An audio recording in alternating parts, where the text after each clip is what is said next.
Euzu billahi mineşşeytanirracim. Bismillahirrahmanirrahim. Elhamdülillahi rabbil alamin.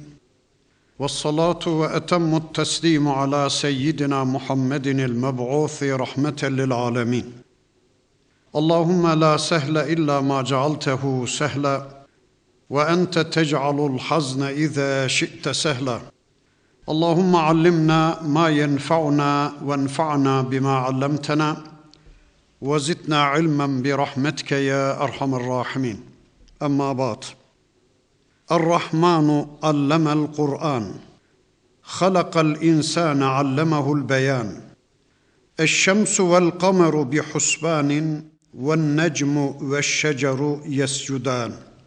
İlâ âhiril âyât. Sadakallahul azim. Muhterem müminler, okuduğumuz bu ayetler, kulluk kitabımız Kur'an-ı Kerim'in Rahman suresi diye bilinen bir suresinin ayetleri. İnşallah bu akşam bu sureye misafir olduk. Bakalım bize hangi nimetlerini sunacak, bizi hangi şerefli bilgilerine ulaştıracak. İnşallah iman etmek ve yarınki hayatımızı düzenlemek üzere sureyi okumaya başlıyorum. Er-Rahmanu allemel Kur'an. Rahman olan Allah Kur'an'ı öğretti. Kullarına karşı son derece merhamet sahibi olan Allah kullarına Kur'an'ı indirdi, Kur'an'ı öğretti. Yeryüzünde yarattığı kullarını ne yapacaklarını bilmez, bocalar bir vaziyette bırakmadı da onları muhatap kabul etti ve kendi bilgisini onlara aktardı. Kur'an, Allah'ın kullarına aktardığı bilgisidir, vahyidir. Böylece şu anda ulaştığımız tüm nimetlere ulaşma imkanını Kur'an'la Rabbimiz biz kullarına lütfetti. Şu anda ulaştığımız nimetlerin tamamını biz Kur'an'a borçluyuz. İman nimeti, ilim nimeti, hidayet nimeti, edep nimeti, iffet nimeti, haya nimeti, cennet nimeti, nimetlerin tümü bize bu kitapla ulaştı. Halakal insane allemehul beyan. İnsanı yarattı, ona beyanı öğretti. Allah insanı yarattı ve ona beyanı öğretti. Beyan nedir? Beyan, kişinin karşısındakine meramını anlatabilmesinin adına beyan denir. Bakın şu anda ben konuşuyorum, siz benim konuşmalarımı anlıyorsunuz. İşte buna beyan denir. Allah'ın yeryüzünde hiçbir varlığa nasip etmediği, sadece insana nasip ettiği bir özelliktir bu. İnsanı diğer varlıklardan ayıran üstün bir özellik. Bakın şu anda ben konuşuyorum, siz beni anlıyorsunuz. Üstelik mefhum olarak da anlıyorsunuz. Mesela ben size deniz desem hemen anlıyorsunuz. Dağ desem anlıyorsunuz. Ağaç desem anlıyorsunuz. Eğer Allah biz kullarına bir beyan gücü vermemiş olsaydı, dağı anlatmak için sırtımda buraya bir tane dağ getirmem lazımdı. İşte ben bundan söz ediyorum diye size dağı göstermem lazımdı. Ama dağ getirmeme gerek yok. Dağ diyorum anlıyorsunuz, deniz diyorum anlıyorsunuz, sema diyorum, arz diyorum anlıyorsunuz. İşte Allah kullarına böyle bir beyan gücü vermiş. Eş-şemsu vel kameru bi husban. Güneşin ve ayın hareketleri de belli bir hesap iledir. Allah güneş içinde, ay içinde belli bir hesap vaz etmiştir. Güneş de ay da bir santim bile, bir milim bile şaşmadan Allah'ın koyduğu o hesaba riayet etmekte, Allah yörüngesinde hareket etmektedirler. وَالنَّجْمُ وَالشَّجَرُ يَسْجُدًا. Yıldızlar ve ağaçlar da Allah'a boyun bükerler. Yıldızlar ve ağaçlar da Allah'a secde ederler. Önceki derslerimin birisinde söylemiştim. Varlıkların Allah'ı tesbihi, ya da varlıkların Allah'ı secdesi, bir varlığı Allah ne için yaratmış, o varlığa nasıl bir rol biçmişse, o varlığın Allah tarafından kendisine biçilmiş o rolü oynamasının, o görevi icra etmesinin adına o varlığın secdesi diyoruz. İşte güneşin ısı ve ışık göndermesi güneşin secdesidir. Bulutun yağmur göndermesi bulutun secdesidir. Bıçağın kesmesi bıçağın secdesi, gülün kokuşu, bülbülün ötüşü, suyun akışı onların tesbihidir. Koyunun süt vermesi, arının bal yapması, elma ağacının elma vermesi, portakal ağacının portakal vermesi onların secdesidir. İşte sadece ağaçlar ve yıldızlar değil, bütün varlıklar Allah'a secde ederler.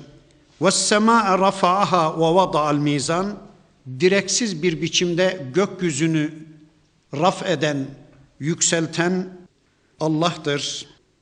Ve orada çok ince bir denge koyan da, bir düzen koyan da Allah'tır. Bir mizan koyan da Allah'tır. Gök cisimlerinin tamamı Allah'ın koyduğu o düzene riayet ederler. Bir santim bile şaşmadan bütün ecram-ı semaviye Allah'ın o koyduğu fıtri yasalara riayet ederler. Ella tedgav fil mizan. Öyleyse siz de ey kullarım diyor Allah, benim koyduğum, yeryüzünde koyduğum fıtrat yasalarını bozmayın. Fıtri dengemi, düzenimi bozmayın. Siz de benim koyduğum terazime, benim koyduğum fıtri yasalarıma riayet edin.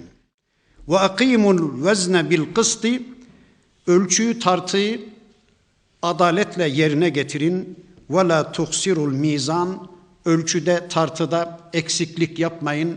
Benim koyduğum yasaları bozmayın. Allah böyle dediği halde insanlar önce kendi aralarında Allah'ın koyduğu fıtrat yasasını bozdular. Sadece Allah'a kulluk etmeleri gerekirken insanlar Allah dışı varlıkları da putlaştırdılar. Onlara tapınmaya başladılar. Şirke ve küfre düştüler. Böylece kendi aralarında Allah'ın koyduğu dengesini bozdular. Fıtri yasalarını bozdular. Sonra çevresindeki varlıklara yöneldiler insanlar. Onları da bozdular. Yiyeceklerin, içeceklerin genleriyle oynadılar. Fıtratlarını bozdular. Üzümün fıtratını bozdular. Onu şarap yapmada kullandılar. Domuzun fıtratını bozdular. Onu yemede kullandılar. Allah'ın koyduğu yeryüzündeki haram helal yasalarını bozdular. Allah'ın haramlarını icra etmeye başladılar. Allah'ın farzlarından da kaçınmaya başladılar. Vel arda vada'aha lil enam. Allah tüm yeryüzünü varlıklar için bir yaşam ortamı olarak hazırlayıvermiştir. İşte şu anda yeryüzünde sayısını bilmek şöyle dursun, türünü bile henüz bilemediğimiz sayısız varlıklar var. Tüm o varlıklar için Allah yeryüzünü bir yaşam yeri kılıvermiş. Fiha fakihetun, yeryüzünde meyveler var. Ve nahlu zatul ekmam, salkımlı hurma ağaçları. Vel habbu zul asfi, tomurcuklu habbeler, taneler, işte hububat dediğimiz varlıklar, bitkiler. Ve rayhan, bir de hoş kokulu otlar, çiçekler, çayırlar, çemenler. İşte Allah yeryüzünü onlarla bezeyivermiş, onlarla süsleyivermiş. Febi eyyi ala rabbikuma tukezziban. Şimdi söyleyin, Rabbinizin hangi nimetlerine dersiniz yalan? Söyleyin. Allah'ın hangi nimetini kendinize izafe edebilirsiniz? Şu nimetleri biz kendimiz bulduk, kendimiz yarattık diyebileceğiniz nimetler var mı? Ya da Allah'ın hangi nimetlerini Allah'tan başkalarına izafe edebilirsiniz? Tamam şu nimetler Allah'tan ama şunları biz filanlardan elde ettik. Bu nimetlere falanlar sayesinde ulaştık diye söyleyebileceğiniz bir şey var mı? Allah'ın hangi nimetlerini diskalifiye edebilirsiniz? Allah böyle desin. İnsanlar şu anda yeryüzünde gerçekten nimetlerden habersiz bir hayatın mahkumu olmuşlar. Üzerlerinde birçok Allah nimeti var insanların ama o nimetlerden gafil bir hayata yönelmiş insanlar, nimetin sahibinin farkında değiller, şükürsüz ve doyumsuz bir hayatın mahkumu olmuşlar. Bakın İmam Buhari Efendimiz sevgili Peygamberimizin bir hadisini bize şöylece nakleder. Allah'ın Resulü buyururlar ki, ey Müslümanlar, sizler dünya ve dünyalıklar konusunda kendinizden zengin olanlara bakmayınız. Kendinizden fakir olanlara bakınız. Bu elinizdeki Allah nimetlerinin farkına varmanıza ve o nimetler konusunda Allah'a şükretmenize daha uygundur. Ne diyor Peygamber Efendimiz? Ey Müslümanlar, dünya ve dünyalıklar konusunda kendinizden üstün olanlara bakmayın. Kendinizden zengin olanlara bakmayın da kendinizden fakir olanlara, kendinizden gariban olanlara bakın. Böylece elinizdeki Allah nimetlerinin bir farkına varın. Eğer ben şu anda sahip olduğum Allah nimetlerinin farkına varmak istiyorsam, kendimden zengin olanlara değil de kendimden daha gariban, daha fakir olanlara bakmalıymışım. Bir iki örnek vereyim. Benim evimin tipi, modeli, yahu filanların bir çadırı bile yok ya dedim mi ne kadar rahat ederim değil mi? Benim arabamın modeli, yahu filanların bir bisikleti bile yok ya dedim mi ne kadar rahat ederim? Benim aylık gelirim şu kadar, yahu falanlar benimkinin 1/10 bile alamıyor ya dedim mi ne kadar rahat ederim değil mi? Öyleyse eğer ben imanımın izzetini ve şerefini yaşamak istiyorsam, bir de Allah'ın bana verdiği elimdeki nimetlerin kadru kıymetini anlamak istiyorsam, kendimden zenginlere değil de kendimden fakirlere bakmalıymışım. O zaman elimdeki nimetlerin ancak farkına varabilir, o nimetlerle Rabbime şükre koşabilirmişim.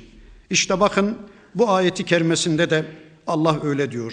فَبِأَيِّ آلَاءِ رَبِّكُمَا تُكَذِّبَانِ Rabbinizin hangi nimetlerine dersiniz yalan? Sıkça bu ayeti kerime bu surede gelecek. خَلَقَ الْاِنْسَانَ مِنْ صَلْصَالٍ كَالْفَخَارِ Allah insanı fırınlanmış, pişirilmiş, salsal denen, böyle vurulduğu zaman ses çıkaran seramik gibi kurumuş bir balçıktan yaratmıştır. İnsanı Allah bir balçıktan yaratmıştır. Ve halakal canne min maricin min nar. Cinleri de dumansız ateşten yaratmıştır. İnsan topraktan bir salsaldan, cinler de dumansız bir ateşten yaratılmıştır. Hal böyleyken febi eyyi ala rabbikuma tukezziban. Elinizi, ayağınızı, gözünüzü, kulağınızı, varlığınızı, bedeninizi, aklınızı, fikrinizi, her şeyinizi Allah'a borçlu iken, sizi Allah yaratmış iken Rabbinizin hangi nimetlerini diskalifiye edebilirsiniz? Nimetleri konusunda Rabbinize karşı nasıl nankörce bir tavır alabilirsiniz? Rabbul meşrikayni ve Rabbul mağribeyn. O Allah iki doğunun ve iki batının Rabbidir. Kitabımızda bazen iki doğu, iki batı, burada olduğu gibi bazen doğunun ve batının Rabbi, bazen de çoğul gelir doğuların ve batıların Rabbidir. Bir bölgede mevsime göre doğular değişir. Şuradan doğmuştur, şuradan. Güneşin doğduğu ve battığı yerler sürekli değişmektedir. Ya iki doğu, iki batı derken öyle anlayacağız. Ya da Konya'nın doğusuyla Karaman'ın doğusu, Kayseri'nin doğusu ve batısı farklıdır. Öyle anlayacağız. Ya da şöyle anlayacağız. Tüm doğanların doğdurucusu Allah'tır. Tüm batanların batırıcısı Allah'tır. Şu anda kaç çocuk doğdu, doğduran Allah'tır. Şu anda kaç insan toprağın altına gömüldü, kaç insan batıp gitti, onların batırıcısı Allah'tır. Doğuya gidin, oradakilerin sahibi de Allah'tır. Batıya gidin, batıdakilerin egemeni de Allah'tır. فَبِأَيِّ آلَاءِ رَبِّكُمَا تُكَذِّبَانِ Öyleyse Rabbinizin hangi nimetlerine dersiniz yalan? Meracel bahrayni yeltekiyan. Allah İki denizi salıverdi. Birisi acı, diğeri tatlı. Birisi tuzlu, diğeri tatlı. İki denizin suyunu salıverdi. Beynehuma berzahun la yabgıyan, ama ikisinin arasında bir perde var. Birleşmiyorlar, birbirlerine tecavüz etmiyorlar. İki su birleşmiyor, ayrı ayrı duruyor. İşte denizlerde, okyanuslarda tuzlu suyun yanında tatlı su ırmakları akar gider. Bazen denizin derinliklerinden, bazen ortasından, bazen de yukarıdan tatlı sular akar gider. Acı su tatlı suya karışmaz, tuzlu su tatlı suya karışmaz. Bunu bilen denizciler kova salarak oradan tatlı su alıp içerler. Hatta Kaptan Kusto bu ayeti okuyunca, bunu Allah'ın yaptığını öğrenince, denizciliği iyi bilen, denizleri iyi tanıyan Kaptan Kusto bu ayet sebebiyle de iman etmiş, Müslüman olmuştur. Söyleyin Allah aşkına, bu nimeti Allah'tan başka kim sağlayabilir? O iki suyu Allah'tan başka kim birleştirmeyebilir, kim ayırabilir? Denizin içinde tatlı su ırmakları akıp gider okyanuslarda, Gulf Stream gibi sıcak su da akar gider, soğuk suya karışmaz. Bütün bunları Allah'tan başka kim yapabilir? Bütün bunlar birer nimet değil midir? Öyleyse فَبِأَيِّ آلَاءِ رَبِّكُمَا تُكَذِّبَانِ, Rabbinizin hangi nimetlerine dersiniz yalan? يَخْرُجُ مِنْهُمَا اللُّؤْلُؤُ وَالْمَرْجَانِ, o denizlerden inci ve mercan da çıkar. Süs maddeleri, takı maddeleri, siz onları takı maddesi olarak kullanırsınız.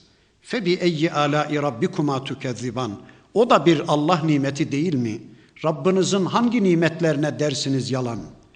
وَلَهُ الْجَوَارِ الْمُنْشَآتُ فِي الْبَحْرِ كَالْآلَامِ, dağlar gibi gemilerin denizlerde yüzüp gitmesi de Allah'ındır. Denizlerde yüzüp giden dağlar gibi gemiler de Allah'ındır. Ne demek gemiler Allah'ındır? O gemilerin yasasını koyan Allah'tır. O gemilerin planını, projesini var kılan Allah'tır. Biliyorsunuz, insanlık gemiyle Nuh Aleyhisselam döneminde tanıştı. Allah buyurdu ki, bizim gözetimimiz altında, bizim vahyimizin rehberliğinde bir gemi yap dedi. Geminin yapımı Allah'tan, geminin projesi Allah'tan. Suya, gemiye kaldırma yasasını koyan Allah'tır. Suya üstüne konan şeyi kaldırma yasasını koyan Allah'tır. Sonra rüzgarlara gemiyi sürükleme yasasını koyan Allah'tır. Eskiden yelkenli gemiler vardı, rüzgarlar sürüklerdi. Şimdi motorlu, işte benzinle, kömürle ya da mazotla işleyen gemiler, toprağın altında benzini yaratan da mazotun yasasını, petrolün yasasını, kömürün yasasını koyan da Allah'tır. Bu da bir Allah nimeti değil mi? Siz biniyorsunuz gemilere, deniz aşırı ülkelere mal götürüyor, mal getiriyor, alıyor, satıyorsunuz, ticaret yapıyorsunuz, eşyalarınızı taşıyorsunuz. Bu da bir Allah nimeti değil mi? فَبِأَيِّ آلَاءِ رَبِّكُمَا تُكَذِّبَانِ, Rabbinizin hangi nimetlerine dersiniz yalan? كُلُّ مَنْ عَلَيْهَا فَانٍ, yeryüzünde olanların, bu alemde olanların tamamı fanidir. وَيَبْقَى وَجْهُ رَبِّكَ ذُو الْجَلَالِ وَالْاِكْرَامِ, baki olan sadece celal ve ikram sahibi, azamet ve ikram sahibi olan Allah'ın veçhidir, Allah'ın zatıdır. Göklerde ve yerde ne varsa hepsi fanidir. Bir gün ölmeye, bir gün solmaya, bir gün kokuşmaya, bir gün çürümeye mahkumdur. Herkes ve her şey bir gün ölecek. Baki olan sadece Allah'ın veçhidir, Allah'ın zatıdır. Rabbinizin hangi nimetlerine dersiniz yalan? Yes'eluhu men fis semavati vel ard, göklerde ve yerde olanlar hepsi Allah'tan isterler. Yes'eluhu men fis semavati vel ard, göklerde ve yerde olanlar hepsi isteyeceğini Allah'tan isterler. Çünkü göklerde ve yerdeki varlıkların tümünün istediklerini isaf edebilecek, verebilecek bir tek varlık var, o da Allah'tır. Öyleyse siz de ey kullarım, isteyeceğinizi benden isteyin. Ağyarın kapısında dilencilik yapmayın. Başkalarına el açmayın. İsteyeceğinizi benden isteyin. Çünkü isteyenin istediğini isaf edecek güçlü olan tek varlık benim. Hani daha önce Bir hadisi kutsi okumuştum. Burada yeri gelmişken aynı hadisi kutsiyi bir daha okuyayım. Ne diyor Rabbimiz? Öncekileriniz ve sonrakileriniz. Yani şu anda bizden Adem atamıza kadar gelip geçenlerin hepsi dirilse, bir de sonrakileriniz diyor. Yani bizden de kıyamete kadar gelecek olanlar da şu anda dirilse, insanlarınız ve cinleriniz, bir de cinler de gelse bir meydanda toplansanız diyor. Yani yeryüzünde yaşayan insanların tamamı dirilse, kıyamete kadar gelecekler de dirilse, cinler de gelse, bir meydanda toplansanız ve her bireriniz isteyebileceğinizin son sınırını benden isteseniz, ne isteyebiliriz? Ya Rabbi bana bir dünya ver. Bir dünya ne olacak ya? Ya Rabbi bana 1000 dünya ver. 1000 dünya da az.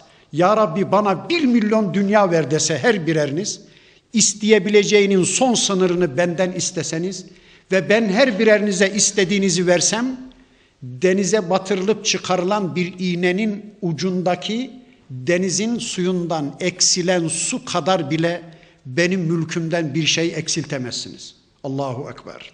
Allahu Ekber. Öyleyse isteyeceğinizi Allah'tan isteyin. Niye başkalarından bir şeyler istiyor? Niye ayarın kapılarında dilencilik yapıyorsunuz? Kulle yevmin huve fî şe'in. O Allah her an bir iştedir, her an bir uğraştadır. O Allah her an yaratmaktadır. O Allah her an kullarına icabet etmektedir. O Allah her an kullarının duasına icabet etmektedir. O Allah her an kullarının yardımındadır.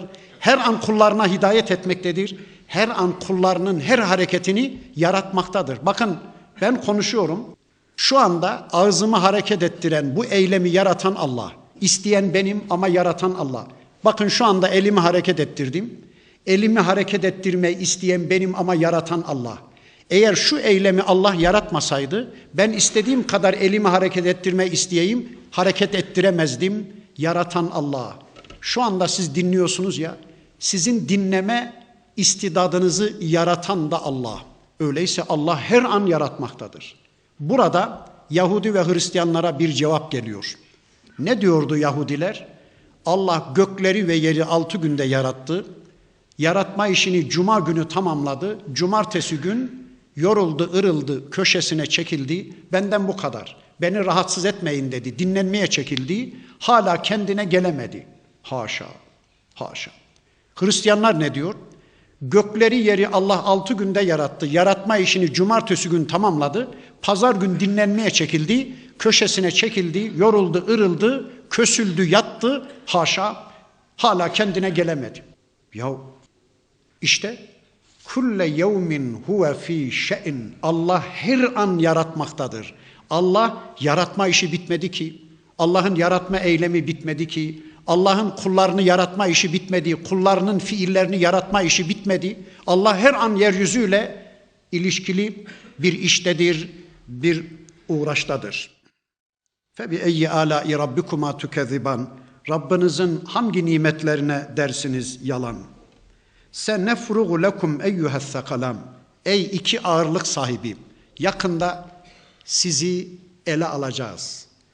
Ey iki ağırlık sahibi, yakında sizi hesaba çekeceğiz. Hesaba çekilmeyeceğinizi filan sanmayın. Sümen altı edildiğinizi filan sanmayın. Yakında sizin defterinizi düreceğiz. Ey iki ağırlık sahibi. İki ağırlık sahibiyle Rabbimizin kastettiği insan ve cinlerdir. Çünkü bakın bu dünyada sorumluluk sahibi, yük sahibi iki varlık var. İnsan ve cin. Diğer varlıkların tümü sorumluluk sahibi değil. Hiçbir varlık, insanın ve cinnin dışında hiçbir varlık iradeli değildir. Hiçbir varlık özgür değildir, hür yaratılmış değildir. Bakın şu da kuldur, bu da kuldur, bu da kuldur. Yıldız da kuldur, ay da kuldur, güneş de kuldur, ağaç da kuldur, balık da, böcek de, dağ da, deniz de, bulut da, yağmur da, rüzgar da, kar da kuldur.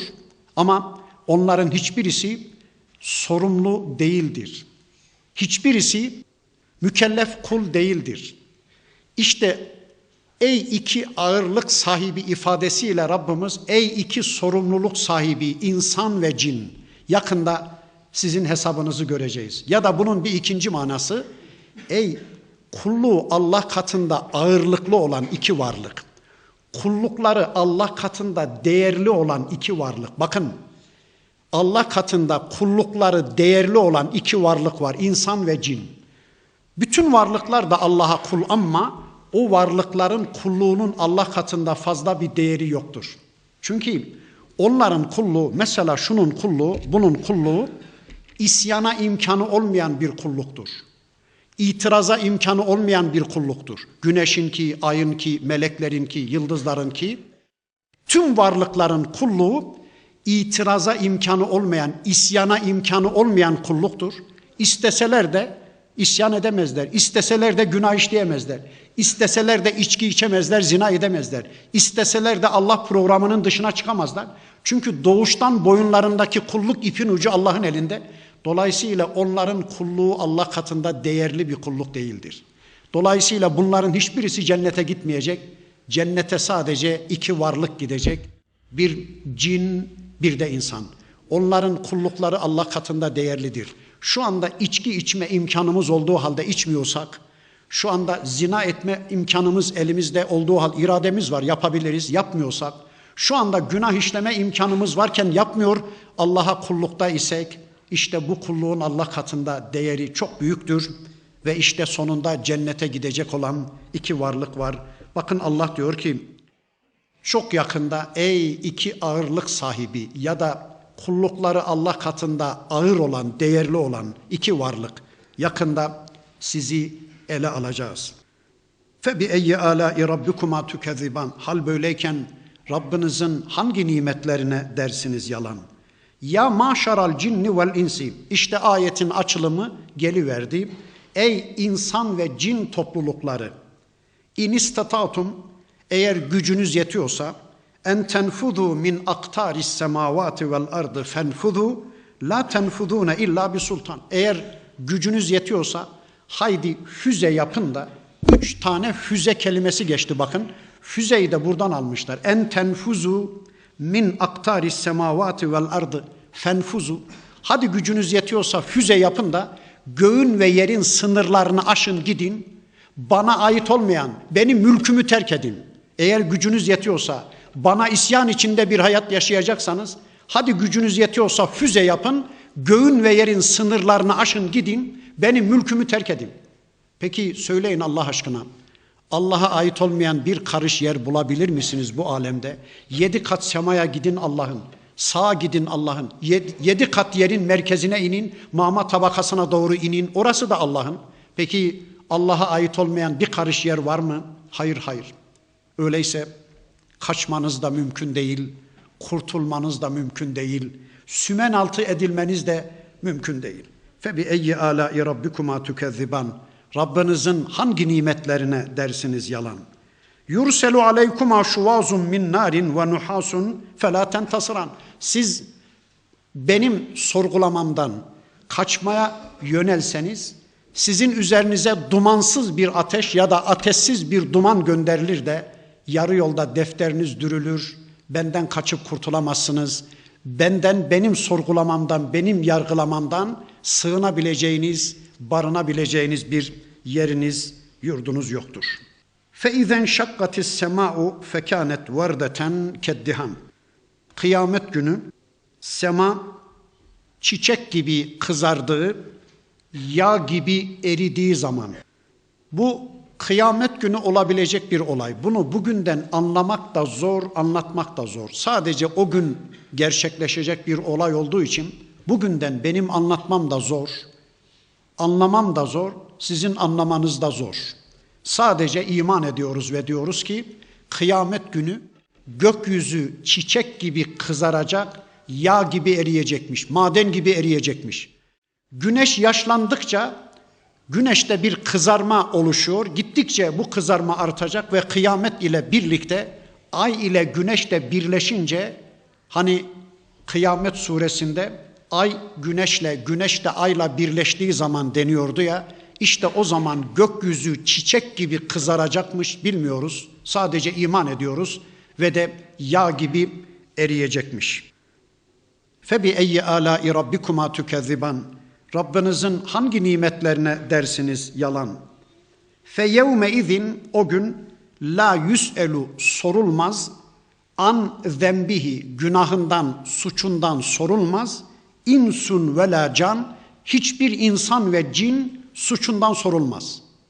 O gün kıyamet günü hiçbir cin ve insana suçu sorulmayacakmış. Ya şu günahları sen mi işledin? Şu içkileri sen mi içtin? Şu zinaları sen mi yaptın? Şu elfazı küfürleri sen mi söyledin? Şu sözler sana mı ait?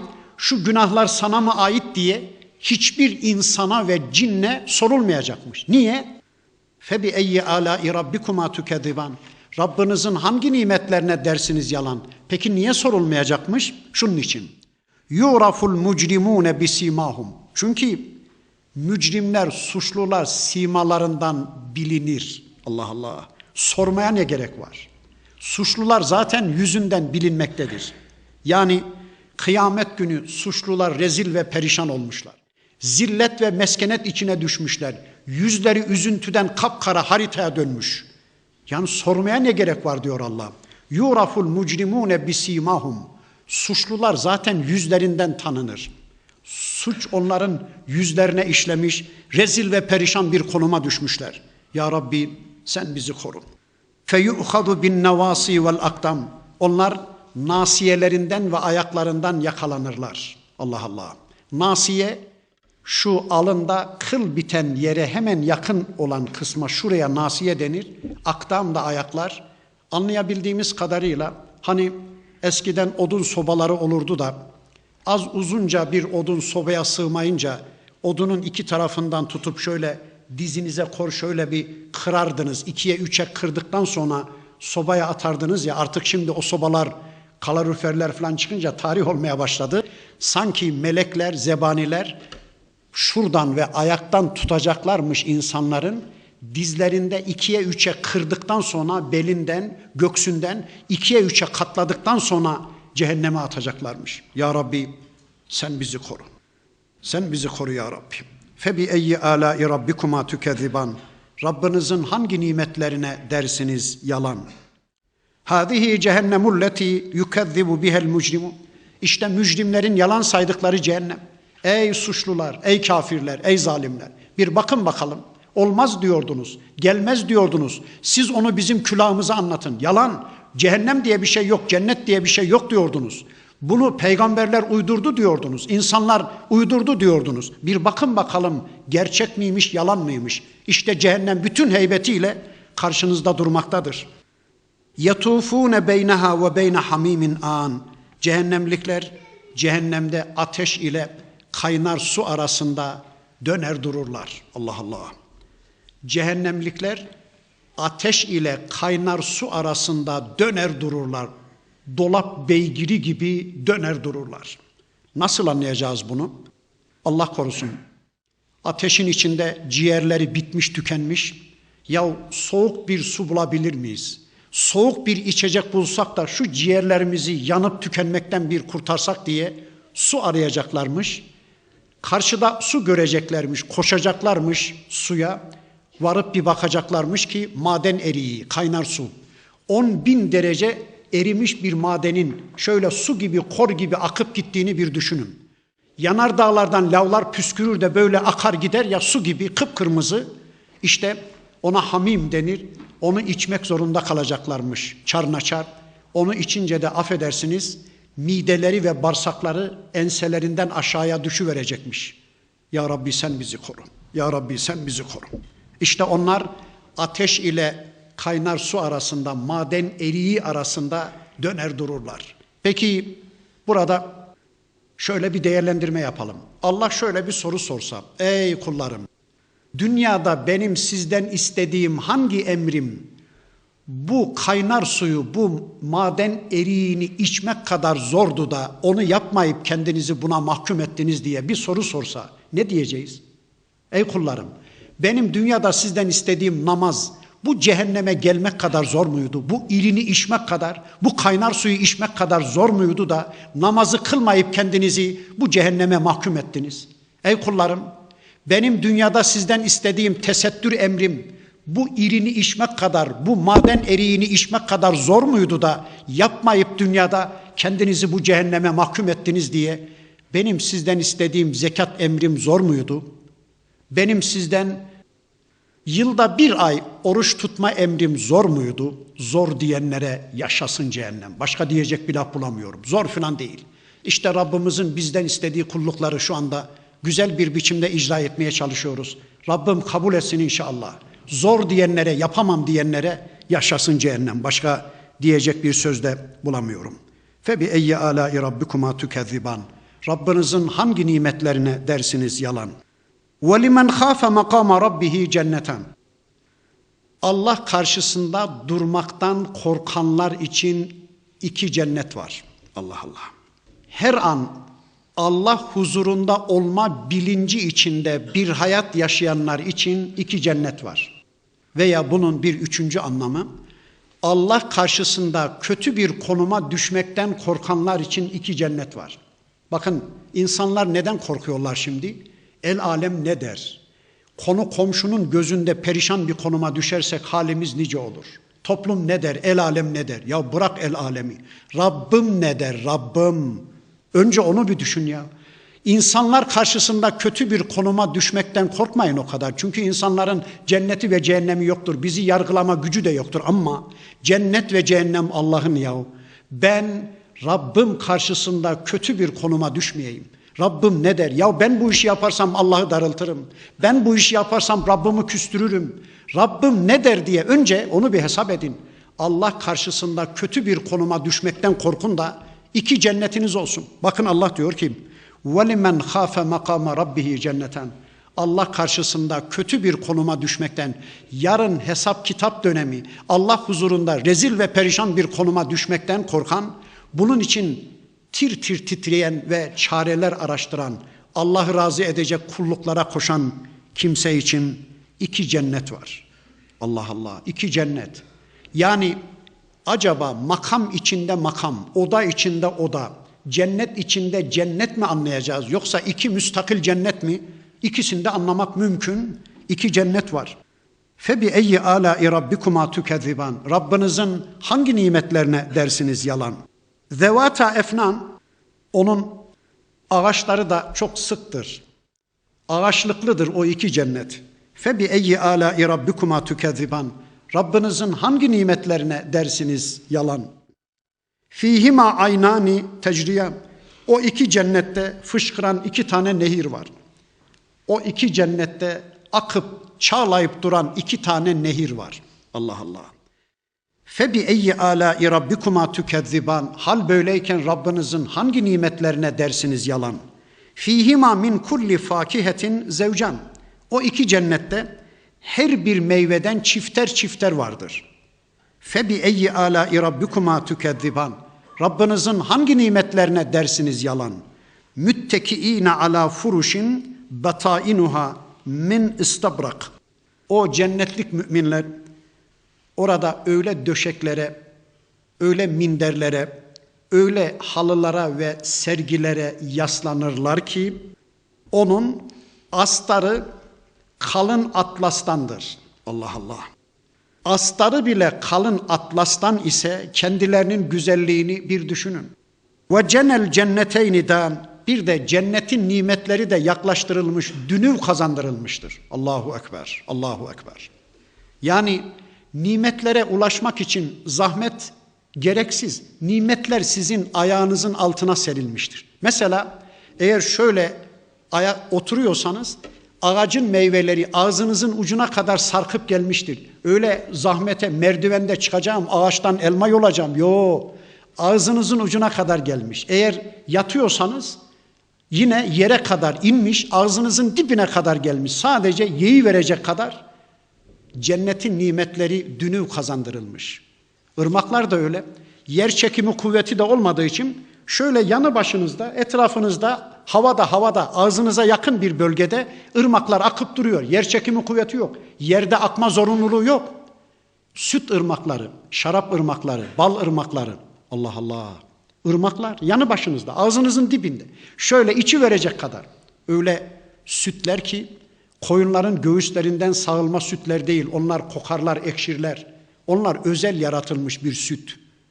Bal, ya biz balın şöyle yarım kiloluk 50 işte 500 gramlık falan kavanozlarda görürdük balı. Orada ırmağı varmış. Balın ırmağı. Nasıl bir şeyse bilmiyorum yani. Şarap ırmakları, bal ırmakları, su ırmakları. Allah Allah. Bir meyve yenince diyor Peygamberimiz, bir meyve daha bitecekmiş. Bir yiyince 2 tane bitecekmiş. Dünyadakiler yedikçe biter, oradakiler yedikçe çoğalacak. Bir yemişseniz 2 meyve daha bitecekmiş. Allahu Ekber. Allahu Ekber. فَبِأَيِّ آلَاءِ رَبِّكُمَا تُكَذِّبَانِ Rabbinizin hangi nimetlerine dersiniz yalan? فِيهِنَّ قَاصِرَاتُ الطَّرْفِ Orada gözleri efendilerinin gözüne dikilmiş güzel hanımlar vardır. Gözleri efendilerinin gözüne odaklanmış, gözleri efendilerinin yüzüne bakan, gözlerini efendilerinin yüzünden ayırmayan ya da gözleri kocalarından başkalarına kaymayan, gönülleri kocalarından başkalarına meyletmeyen, kocalarından, efendilerinden başkalarından asla zevk almayan tertemiz kadınlar. Ya da bir ikinci manası kasıratut tarf, kocalarının gözlerini kendi üzerlerine çekmiş, kocalarının ilgilerini kendi üzerlerine odaklamış, güzelin güzeli kadınlar. Yani kocaları çevreye bakamıyorlar. Sırf gözleri hanımlarının üzerinde. O kadar güzelmiş ki o kadınlar, kocaları gözlerini sağa sola ayıramıyorlar. Gözleri hanımlarının üzerinde. Kim bunlar? Bunlar bizim dünyadaki hanımlarımız. Dünyada cennet kazanma kavgası vermiş, namusla, iffetle bir hayat yaşamış, namaz kılmış, oruç tutmuş. Dünyada bizim hanımlarımız cennet ortamının en güzellerinin en güzeli. Çünkü onlar iradeli varlıklar, aynen bizim gibi hanımlarımız da kulluk etmişler. O kadar güzeller ki onlardan daha güzel yok. Onlardan daha güzel yok. Evet. Lem yatmishunne insun qablahum ve la can. Daha önce ne bir insan ne de bir cin eli değmemiş. Yani gün görmemiş denir ya. Üzerine insan gözü düşmemiş. Kimse görmemiş. Daha önce ne bir cin eli ne de bir insan eli değmemiş.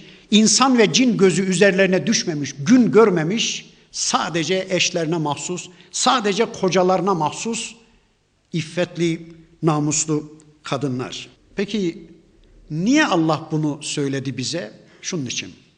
Yani yarın olacak cennetteki bu kadınların bu özelliklerinden niye söz etti Allah? Şunun için. Ey hanımlar, ey dünyadaki yaşayan hanımlar, iffetli olun, namuslu olun. Dünyada da gözünüzü kocalarınızın üstünden ayırmayın. Kocalarınızdan sadece zevk alın. Kocalarınızın dışındakilere meyletmeyin. Gözünüz kocalarınızdan başkalarına kaymasın. Ey kocalar, siz de hanımlarınızdan zevk alın. Hanımlarınızın yüzüne gözleriniz dikilsin. Hanımlarınızdan başkalarına, helallerinizden, nikahlılarınızdan başkalarına gönülleriniz de gözleriniz de kaymasın. Kadınlar da erkekler de gözleriniz temiz olsun. Gözleriniz iffetli olsun. Kadınlar sadece kocalarına ait, kocalar da sadece hanımlarına ait olsun. Böylece cennetteki o ortamı kadınlar olarak, erkekler olarak yakalayın. O mutlu insanlardan siz olun diye Rabbimiz bakın bu ayetleriyle dünyada bize hedef gösteriyor. فَبِأَيِّ آلَاءِ رَبِّكُمَا تُكَذِّبَانِ Rabbinizin hangi nimetlerine dersiniz yalan? كَأَنَّهُنَّ الْيَاقُوتُ وَالْمَرْجَانِ Sanki o kadınlar, cennetteki bizim kadınlarımız güzellikte yakut ve mercan gibiymiş. Allah Allah. Ya güzellikte anlamına ya da sahibine ait olma konusunda, kocalarına ait olma konusunda sanki o kadınlar yakut ve mercan gibidir. Çok zenginlerin böyle mücevherleri olurmuş, özel bir yere saklarlarmış, kimseye göstermezlermiş. İşte her gün, günün belli saatlerinde açarlar şöyle göz zevklerini, bedi zevklerini okşasın diye o mücevherlere bakarlar, kimseye göstermezler, zata mahsus, yeniden sandukaya kitlerlermiş. Sanki o kadınlar öyle öyle namuslu, öyle iffetli kadınlar ki sadece kocalarına mahsus, kimsenin gözü üstlerine düşmüyor. Ne insan eli ne cin eli değmemiş, tertemiz öyle kocalar ki onlar da kadınlarına mahsus. İşte bu manaya gelen bir ifade. Hel cezaul ihsan illel ihsan. Şimdi söyleyin. İhsanın karşılığı ihsan değil midir? Söyleyin. İhsanın karşılığı ihsan değil mi? İhsan neydi ihsan? Bir kulun Allah'ı görüyormuşçasına ona kulluk yapmasının adına ihsan denir. Bakın Allah diyor ki kullarım, dünyada siz beni razı ettiniz. Sürekli benim kontrolüm altında olma bilinci içinde bir hayat yaşadınız. Beni razı ettiniz. Şimdi sıra bende. Sizi memnun etme sırası, sizi güldürme sırası bende kullarım. Ben size öyle bir cennet hazırladım ki orada yok. Orada burun kıvıracağınız, ya şu da olmasaydı be, bu cennetin tadını kaçırıyor diyeceğiniz hiçbir şey yok. Bir de ya şu da olsaydı, bunsuz cennetin tadı yok, keşke şu da cennette olsaydı diyeceğiniz hiçbir şey yok. Hiçbir şeyin eksiği yoktur, hiçbir şeyin fazlası da yoktur. Göz zevkinizi okşayacak, bedi zevkinizi, damak zevkinizi okşayacak tüm nimetler orada hazır. Bakın Allah diyor ki, ihsanın karşılığı ihsan değil mi? Sizler dünyada beni razı etmenin kavgasını verdiniz. Şimdi sıra bende ey kullarım. Sıra bende. Ben de sizi razı etmek için size böyle güzelin güzeli, gözlerin görmediği, kulakların duymadığı bir cennet hazırladım. فَبِأَيِّ آلَاءِ رَبِّكُمَا تُكَذِّبَانِ. Rabbinizin hangi nimetlerine dersiniz yalan? وَمِنْ دُونِهِمَا cennetan. Bunun berisinde, bunun altında, bunun dununda 2 cennet daha var. Allah Allah. Önce bir 2 cennetten söz etti Rabbimiz. Bakın şimdi bir 2 cennet daha çıktı. Buraya kadar 4 tane cennetimiz oldu. Daha ne cennetler var da şu ana kadar 4 tane cennet oldu. Ve min dunihima cennetan. O önce sözünü ettiğimiz diyor 2 cennetin dununda, onun dışında, onun berisinde o mümin kullarım için 2 cennet daha var. Allah Allah. فَبِأَيِّ آلَاءِ رَبِّكُمَا تُكَذِّبَانِ. Rabbinizin hangi nimetlerine dersiniz yalan? Mudhammetan. Onun o 2 cennetin renkleri koyu yeşildir. Bilmiyorum da yeşilin İslam'da bir üstünlüğü var. Herhalde yeşil insan ruhunu, insanın bedi zevkini daha fazla okşadığı için, göz zevkini daha çok okşadığı için böyle yeşil üzerinde bir tercih var. Bakın Allah diyor ki o 2 cennetin rengi koyu yeşildir. فَبِأَيِّ آلَاءِ رَبِّكُمَا تُكَذِّبَانِ. Rabbinizin hangi nimetlerine dersiniz yalan? فِيهِمَا عَيْنَانِ نَضَّاخَةً. O 2 cennette de fışkıran 2 tane pınar var. 2 tane ırmak var. Yani sizin tahtı tasarrufunuzda şekil alan, akıp giden 2 tane ırmak var. فَبِأَيِّ آلَاءِ رَبِّكُمَا تُكَذِّبَانِ. Rabbinizin hangi nimetlerine dersiniz yalan? Fihima fakihetun. Orada meyveler var. O 2 cennet, sonraki sözünü ettiği 2 cennette meyveler var.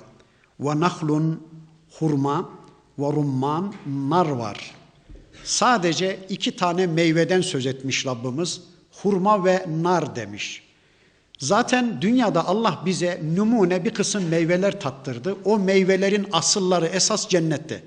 Yani şu anda dünyada bizim tattığımız meyveler cennetteki meyvelerin gölgesi bile olamaz, gölgesi.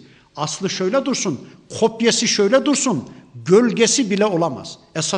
Esas nimetler, esas meyveler orada. Ne var ne yok yarın göreceğiz Allah'ın izniyle. فَبِأَيِّ آلَاءِ رَبِّكُمَا تُكَذِّبَانِ. Rabbinizin hangi nimetlerine dersiniz yalan? فِيهِنَّ خَيْرَاتٌ حِسَابٌ. Orada güzel huylu hanımlar vardır. Güzel huylu kadınlar. Allah Allah.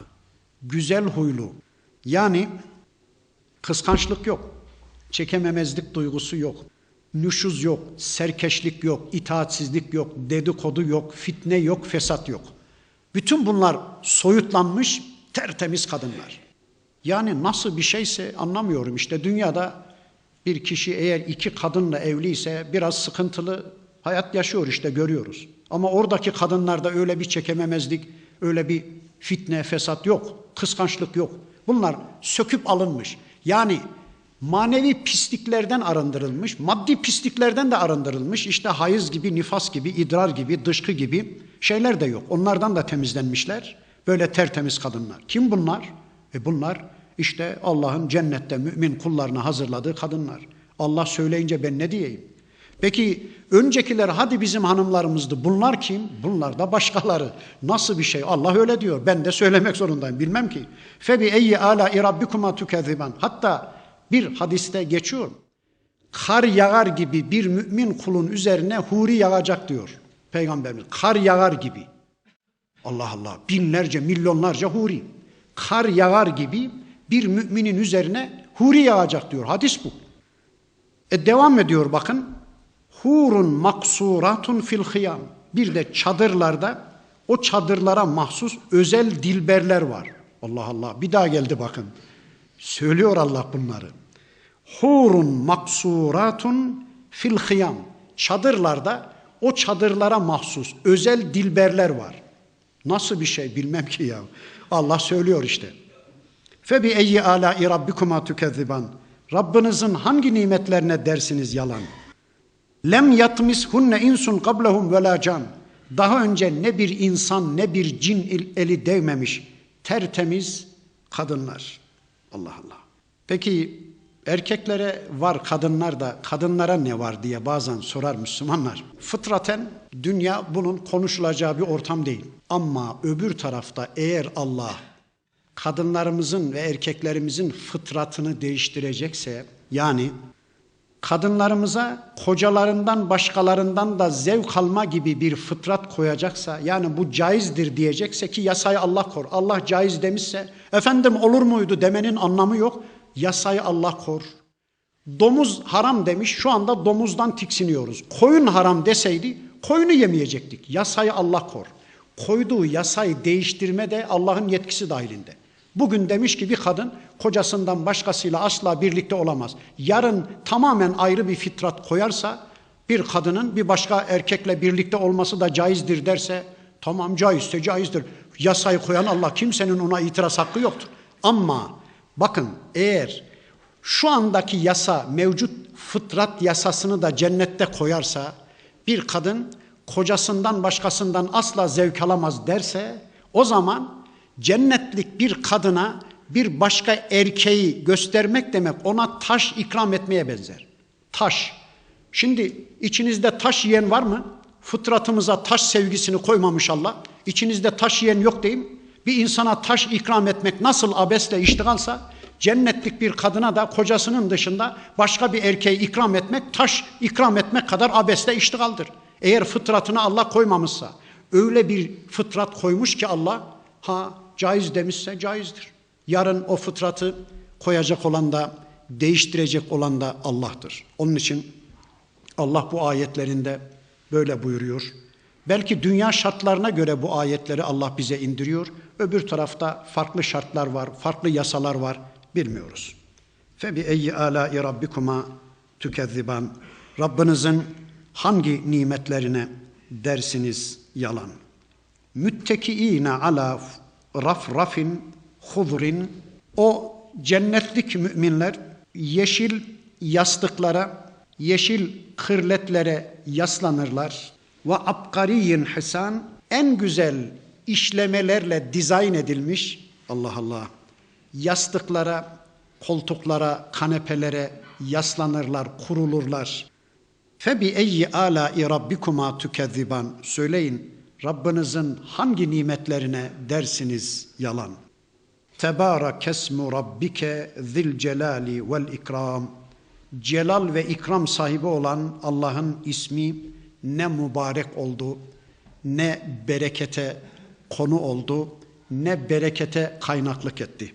Elhamdülillah. Bakın Allah'ın ismi çok mübarektir. Rabbimiz çok mübarektir. Mübarek bereketin kaynağı demek. Bereketin kaynağı. Bakın Allah şöyle bir kitap indirerek bize yarın bizi bekleyen cenneti tanıttı. Eğer kafirce, zalimce ve müşrikçe bir hayat yaşarsak yarın bizi bekleyen cehennemi tanıttı. İkisini de tanıttı. Bizim cennet yollarımızı açtı, cehennem yollarımıza barikatlar koydu. Bizi cennete iştahlandırdı, cehennemden korkuttu. Böylece bizi cennete kamçıladı Rabbimiz. Elhamdülillah, elhamdülillah. Artık hiçbir kimsenin şöyle bir mazeret hakkı kalmamıştır. Ya Rabbi, madem sen vardın Rabbimiz olarak, niye kendini bize bir tanıtmadın? Madem böyle yarın ölüm ötesi bir hayatta güzelin güzeli bir cennetin vardı da ya Rabbi dünyada niye bize tanıtmadın? Biz o cennete sahi ederdik. Ya Rabbi böyle dayanılmaz bir cehennemin vardı da niye dünyadayken bize anlatmadın? Belki anlatsaydın, tanıtsaydın biz o cehennemden azad olmak için var gücümüzle çırpınırdık. O cehennemden korunurduk demeye kimsenin hakkı da yetkisi de kalmadı.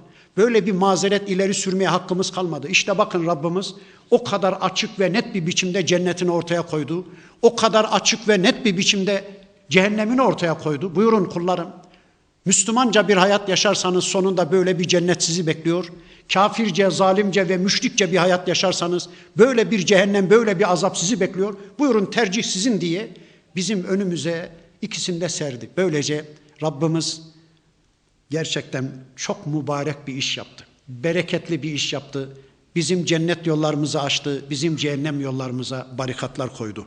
Böylece bir sure de tamamlandı. Rahman suresi de bitti. Önümüzdeki hafta sıradaki sureyle karşı karşıya gelmek üzere Allah'a emanet olun. Subhaneke Allahümme ve bihamdik. Eşhedü en la ilahe illa ente estağfiruke ve etubu ileyk. Velhamdülillahi Rabbil alemin.